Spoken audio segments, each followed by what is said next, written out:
Hi, welcome to Broads and Modern Gods. I'm John. I'm Richard. I figured I'd let you introduce yourself for once. Let's shake it up here in our segment. We're shaking it up. Hey, if you are not following us at Bronze and Modern Gods on Facebook and Instagram, please do so. Also visit us at bronzeandmoderngods.com. And if you like what's happening, hit like, subscribe, hit the notification bell so you know when these bonus episodes go live. They tend to be going live Friday. I don't know why we think it's a mystery. Because we drag it out until Friday. I know. We're trying, everybody. You saw what happened this week. We were together in Cleveland, and boy, we want to thank you guys for the response to that. It was kind of amazing. Yeah, it was great seeing you, having you here in the same room, and we got to do that more often. I know. Did you spray after I left? Several times, yes. Okay, good. 2,200 views so far in less than 5 days. That's crazy, dude. That surpasses any other video we've done. So we want to definitely thank you all. Yeah, I want to ask you guys, what was it? Was it the thumbnail? Was it the description? We're curious. We're thinking maybe it was the thumbnail. People love me. It was the bro hug. That's what it was. I think so. I also want to point out, if you go back and look at that video, when you get the body shot of me at the profile, my gut is not that big anymore. I don't know what was going on. If I had a big meal that morning or something, I look huge. I've been back at the gym. The diet's fine. My COVID is down to a COVID 5. It's no longer a COVID 25. So I'm working on it, people. I'm working on it. You're looking at my gut, aren't you? Hey, Vanity, my name is John. It is. So we've got viewer mail. You've got mail. Let's get into it. Our first one. Oh, you know what? I should also tell you guys that we have a special guest coming on later to tell us his underrated book of the week. None other than Azors Tiger from the infamous Spine Ticks will be joining us to share his underrated book of the week. Have you ever watched Spine Ticks? It's a great show. It is a great show. I just want to warn anybody who watches it, be prepared for a long show. There was one that was like 7.5 hours. Yeah, they enjoy each other's company, and it's a good show. It's kind of like the Jerry Lewis telethon of comics, you know. Loosening their tie, and yeah, he's getting mad at the orchestra behind him. You know your cue. For you old folks that used to watch the Jerry Lewis telethon, it was the best. At like 4 a.m. when Jerry was completely hopped up on goofballs. It was awesome. All right, viewer mail. Let's get to it. Shane, how do we get to Jerry Lewis? I don't know. We're just talking. Shane R. Hi, Shane. Shane writes, I'm a 30-cent variant collector who lives in San Antonio, one of the test cities for the 30-cent variants we discussed on that episode a couple weeks ago. I've known about these variants for probably around 15 to 20 years. I have well over 130 centers now. And yes, the horror and Western titles are very hard to find, along with the Sergeant Furies. Yeah, that's true. I have only 2 35 centers, a Daredevil 1 and an Omega the Unknown. I have an Omega the Unknown 35-cent variant that I got from Minor Keys Comics. Always on the lookout, but I have a lot of competition for other collectors here in San Antonio. My pride and joy 30 center is a Weird Wonder Tales 15, which happens to be a double cover. Wow. He had it graded. It came back a 7.5 outer cover and an 8.0 for the interior cover. It is labeled by CGC with the better grade. That's how it works.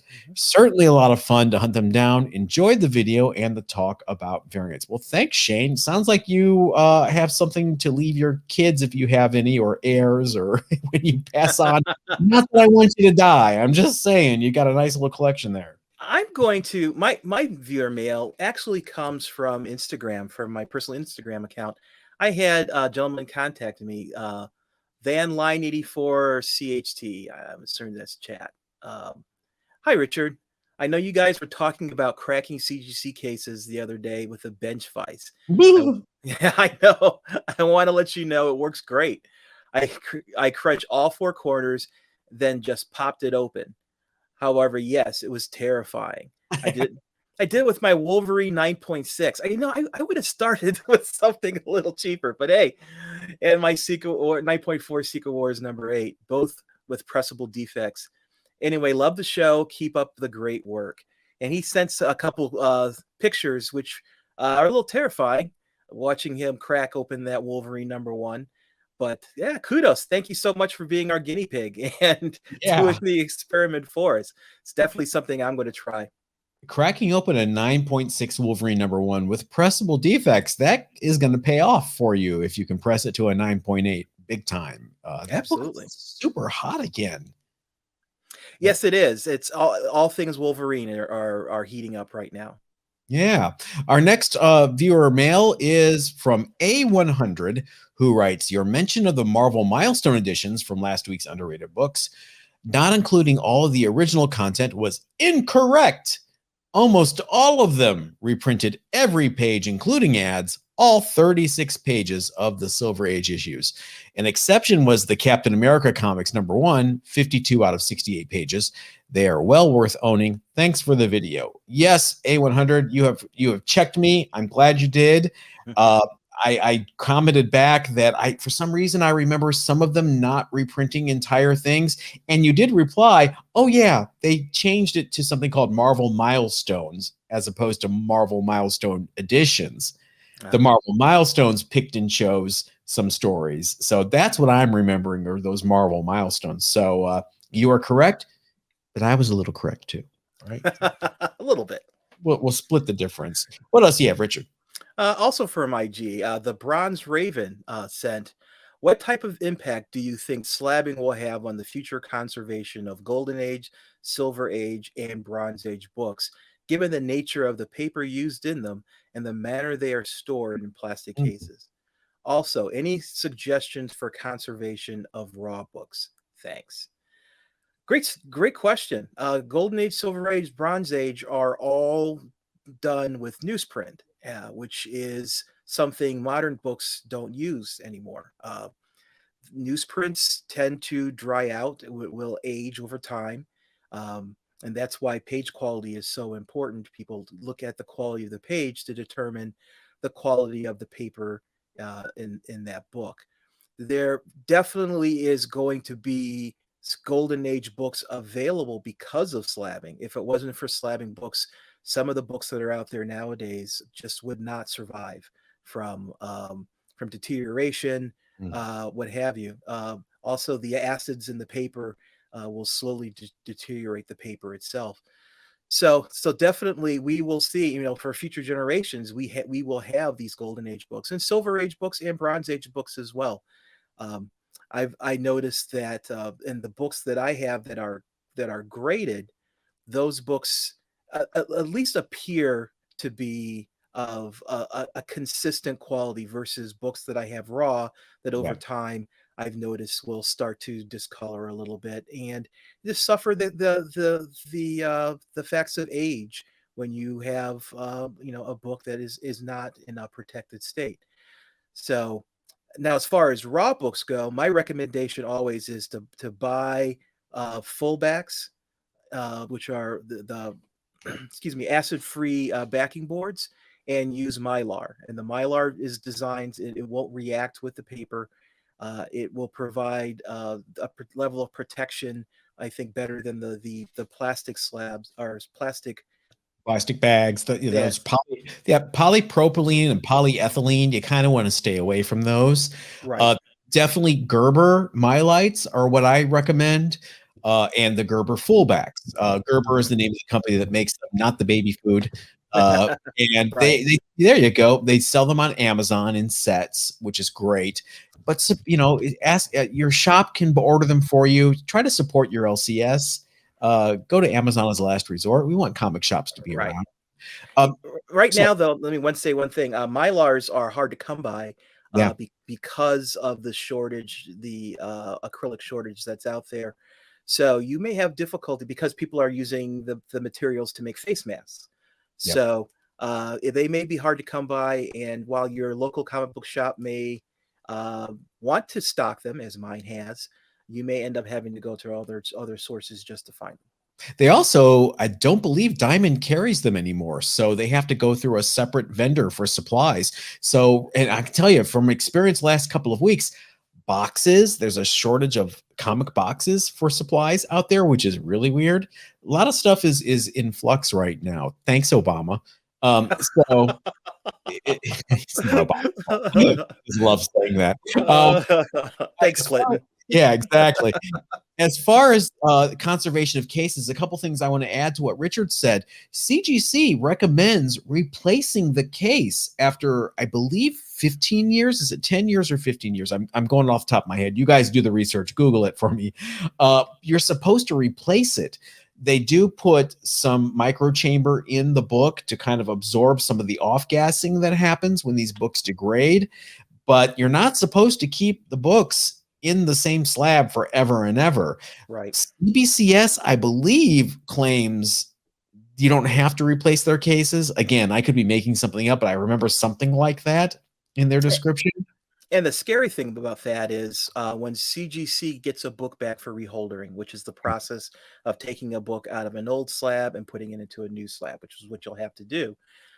They now state very clearly that there is a chance that your book will be regraded in that process. And if that's the case, you may be submitting in a 9.8 in the process of getting it reholdered or reslabbed. It comes back a 9.6.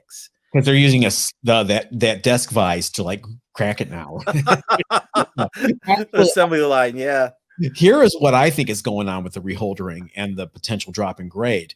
This came up in another comment on Instagram that someone left me. I'm blanking on his name right now. Pressing. People are pressing books. And if you get it in there and you have walkthrough or fast track, it looks great. They grade it. But then there's reversion if you aren't pressing properly. If you're not leaving it in the press for 24 hours to cool before taking it out, some of those pressable defects will recur and revert. So what may have been a 9.8 when you sent it in, if you're going to get it reholdered, all of a sudden that wrinkle you pressed out may be back. So I wouldn't be surprised if that is another thing that's driving these grades degrading. Yeah. So while slabs are definitely something that I use slabs for a number of purposes. One, for archival purposes to protect books that I want to keep. Two, you slab a book because you want to be able to quantify the quality of the book so that when you go to sell it, you and the buyer have an agreed upon value for that book. So there are multiple reasons why you want to do the slab. Sometimes it's both reasons.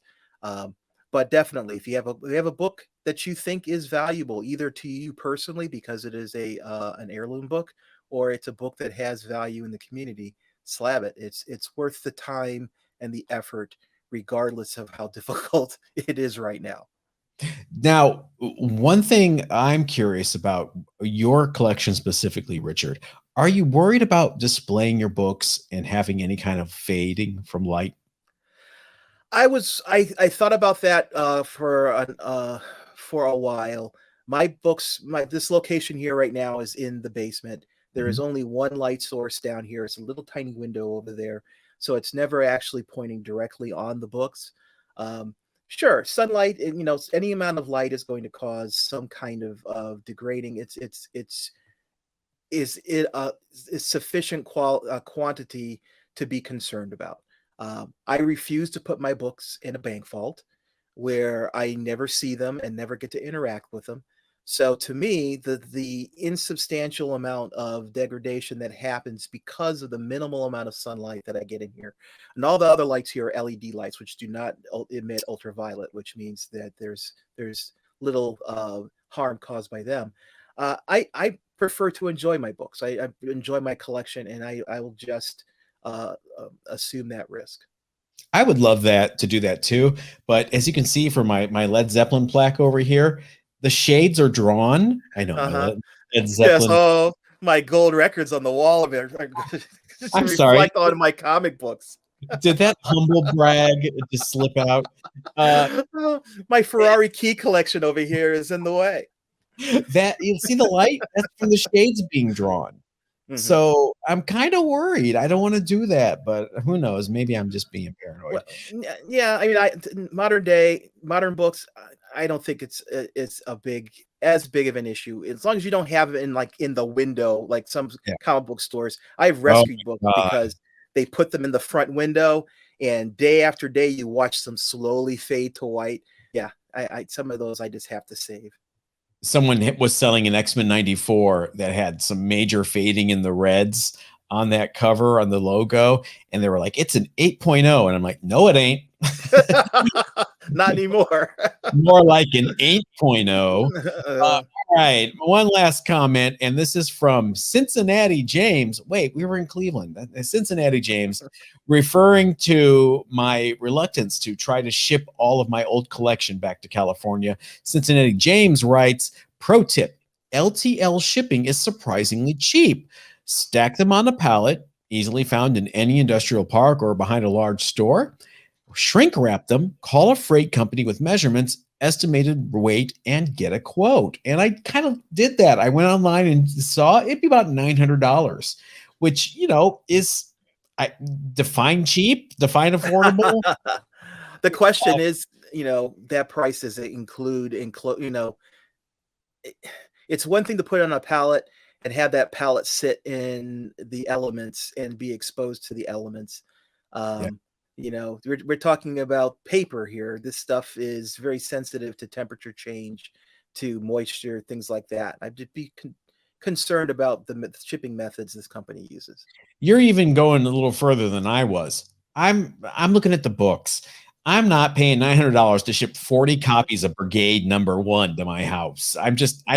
If you guys had to see what was left, it was really, filler quarter bin at the show underneath the table boxes. It's just not worth it for me. Now, Richard, doing mystery boxes there, maybe, I don't know, but I'm not going to ship it to California. But I do appreciate the thought. I had not thought about freight shipping, and that is definitely something that dealers use a lot.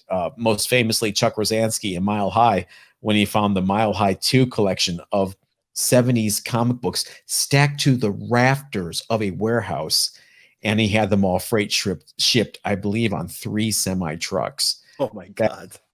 crazy. Ah, man, can you imagine? Here's this long box of Hulk 181s. Stick them on the back of the truck. If you have time, you're sitting at work and it's a dead moment and you need something to read, go to milehighcomics.com to his old blog and read his recollection of finding that collection. They were stacked up so high they had to walk on top of the comic books in order to walk around and view them. And it was snowy and wet, and you're just like, no, no, no, no, no, no. Oh, we got to get that guy on. We got to have an interview with him. I do want Chuck on. We got to get Chuck on. He has tales for days.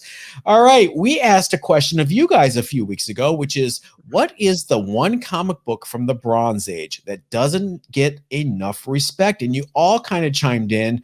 Richard, why don't you take the first one there from Dope Comics? Dope Comics says Twisted Tales by Pacific Comics and Bruce Jones. Awesome horror, and issue 2 is a classic. Writes Bernie Wrightson cover. Yeah. oh, and issue 2 is a classic Wrightson cover. Now, do you have Twisted Tales? I think that's really up your alley there. No, I do not. Oh, because that's that whole Eclipse and Pacific Comics, very EC-esque type Yeah, story. I am surprised I don't. You're right. This is definitely right up my alley. You should check them out. The other comment we got was from Mr. Dudley 95, who is really just kind of kissing butt here, trying to win my favor by saying Commandy was an entertaining comic. Seems like it could make through a breakthrough Netflix series or HBO Max. I agree. I love Commandy. I didn't like it when I was a kid, which is weird because it's really written for kids. And you have a story about Commandy. Oh yeah, Commandy was the book when I got my haircut when I was in 5 to 8. Commandy was the book sitting in the barber shop. It was Commandy and I believe Conan. Oh. But Commandy was there. I despised it because it was the only choice I had at the time. I was a big DC guy at the time. I was reading Legion of Superheroes. So now I'm reading, this Lantern Jaw Kid because I didn't appreciate Kirby's art either at the time. Right. But now like you, I've changed my opinion. Kirby is a master, and Commandy definitely is one of the better books in his pantheon. Commandy, change your shorts. You had those blue shorts on forever. Forever. It's like the Hulk's purple pants. Come on.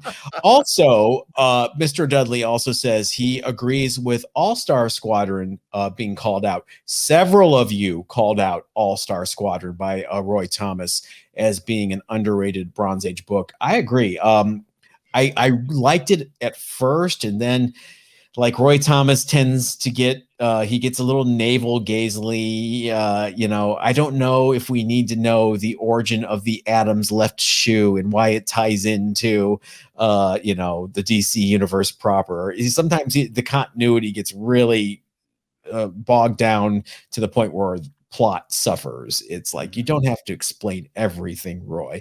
But hey, it brought us Infinity Inc. and Todd McFarlane's first regular series. So All-Star Squadron. Right. So do we have a question for this week? Nope. We'll ask you something next week. But right now, it is time for our guest to have his underrated book of the week. You know him. You love him. From Spine Ticks, the always awesome Eric, a.k.a. Azores Tiger. Now, let me tell you a little bit about Eric. Azores Tiger here was one of the very first early adopters of Bronze and Modern Gods. I mean, when we first started, he was leaving comments, watching our show, following us on Instagram, really being an early booster. We love him. We are so happy that a year later, he hasn't turned us off. And let's welcome him on. What do you say? Absolutely. And here he is now, Eric, a.k.a. Azors Tiger. What's up, Spine Tick? All right, what's up? Hey, Eric, how you doing? Good. How's it going, Richard? Good. Before we get started, tell everybody where they can find you each week. All right, so you all can find me each week on Spine Ticks. You can check us out on Saturday nights. That's 8 p.m. Pacific Standard Time and 11 p.m. Eastern Standard Time. It's always a good time, so definitely come and tune in. And you can also catch us spineticks.com if you can't find us on YouTube. So you can check me out additionally on Instagram at Azores Tiger. Awesome. So we were talking about your marathon shows, but you don't you don't hang on the entire time. You bail sometimes. Yeah, I know. not the entire time. I started back trying to hang and just can't do it with the family, man. Sometimes I have to bail out a little early, because I got to help out with the kids and things. But I try to hang in there a lot longer now. I had a brief stint, because family life, wife's in school, stuff like that. So I had to, an hour. I was good for an hour, and everybody was, like, man, he must not like me. Now, an hour in, they're still doing the intros, Oh, exactly. Well, you're here today to share with us your underrated book of the week. So what do you have? I'm curious because you're right from the gamut. So let's see here. What I have for you all is Tales to Astonish number 90. Ooh. So Submariner and the Incredible Hulk. And a couple first appearances in that one. A couple of first appearances. See, I had to do my homework on that one and go digging. Lo and behold, I found it at one of my LCSs just on the wall, and no one was paying attention to it. Everybody's into the modern books nowadays. So that one actually has the first appearance of the Abomination. Mm-hmm. And I think we're supposed to be seeing him again in the She-Hulk series. Oh, really? Oh, right. Okay. So that was the main reason why I grabbed it. Well, no, I take that back. Main reason why I grabbed it is because I've been paying attention to the Avengers, Earth's Mightiest Heroes, the animated series. Wow. a lot of people don't know, and I have to give props where props is due to Swaggle House Collectibles, his show. So he pointed out that this animated series actually has people that were working on the directing and production side of the show that were brought into the MCU. So the animated series is no longer in play, but a lot of those people that were behind the scenes are now working for the MCU. And if you pay attention to the animated series, you'll see some things that you recognize as far as some of the episodes, some of the things that are happening, but things are slightly different in the movies. So I'm grabbing any character that I see on that show. And I wish I would have watched the show a long time ago, because I would have known or either had a heads up on Kang the Conqueror. Yeah, way before he was announced. So one scene to let you all know on the animated series was Kang the Conqueror actually took over New York City and things like that with all the aliens and everything. But we saw Thanos in the movies. Oh, interesting. Okay. So it's something that, spare time, check it out, see if you can see the things that I see. And if not, it's more more books for me to grab. You can't go wrong with Silver Age anyway at this point. And don't forget that book is also important because it's the first appearance of Byra, the the extremely D-list Namor villain. That's right. And I enjoy Namor. I've been grabbing a lot of old Submariner books. There's still some ones that I need to get that I haven't gotten yet, but I just take my time. I let the books come to me instead of, I don't want to force it. It's like Buddha. Let the books. Not me. I go out and find them. Yeah.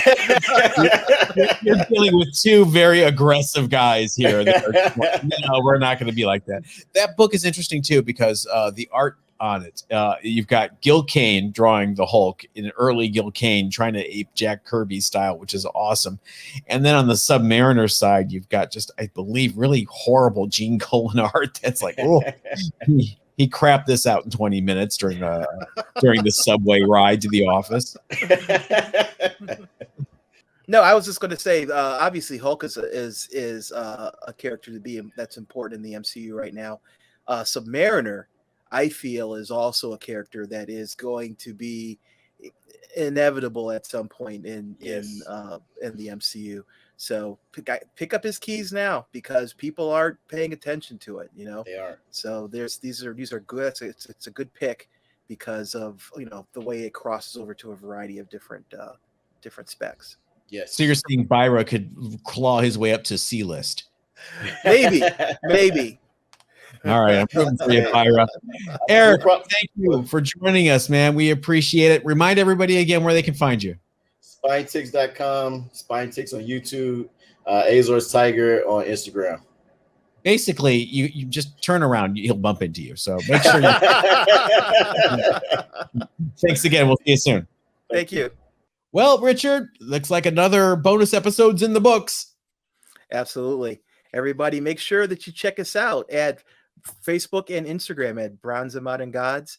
Give us a like and subscribe. We have a website as well, bronzeandmoderngods.com, strangely enough. Just check out that site.